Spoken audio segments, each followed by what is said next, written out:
બજેટમાં બહુ બધો ફેર પડ્યો છે ભાવ વધારાથી.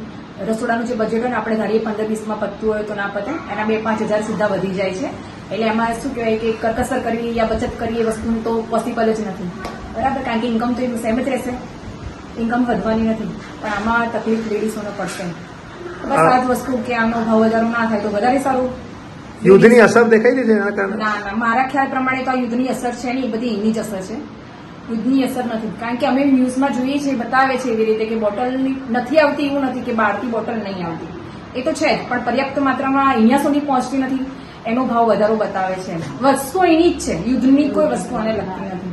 બજેટ તો ખોરવાય છે, કારણ કે ઘર ચલાવવાનું બધું મુશ્કેલ પડે છે, છોકરાઓને ભણવાનું હોય છે, ફી સાથે બધું આપણે મેન્ટેન બધું થતું નથી, બરાબર છે. એટલે તમે સરકારને આપણે એમ કે કહીએ તો એમ કે ભાઈ ભાવ વધારો આટલો બધો કરે નહીં, બરાબર છે. જે ભાવ થાય છે વારંવાર ભાવ વધી રહ્યા છે બાટલના, તો સામાન્ય મધ્યમ વર્ગની શું હાલત થશે? આપણી જ આટલી છે તો ભાઈ સામાન્ય વર્ગની તો વાત જ શું કરવાની, બરાબર. જે રોજ કમાઈને રોજ ખાતું હોય એવા લોકોની શું દશા થશે? હા, એ લોકોનું તો આપણે કઈ કહેવું જ નહીં, આપણું જ આવું બધું છે. તો પછી તો સરકારે શું કરવું જોઈએ? શું સરકારે ભાવ ઓછા કરવા જોઈએ, બીજું તો શું.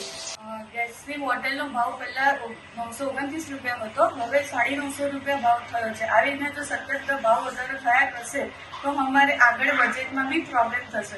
એટલે આપણે ગવર્મેન્ટને ગેસની બોટલ માટે આગળ માંગણી કરવી જોઈએ કે ગેસની બોટલનો ભાવ તમે થોડો ઓછો રાખો. કેટલું બજેટ બગડે છે ઘરનું? બજેટ એમ જોવા જઈએ તો 1500-2000 નો અમારો ફરક પડી જાય છે. 1500-2000 માં છોકરાઓનું સ્કૂલમાં આવી જાય છે, આગળ ક્લાસીસનું બધું અમારે અંદર મેનેજમેન્ટ કરવાનું હોય છે. એટલે અમારે મંથલી ઘણો બધો ફરક પડી જાય છે.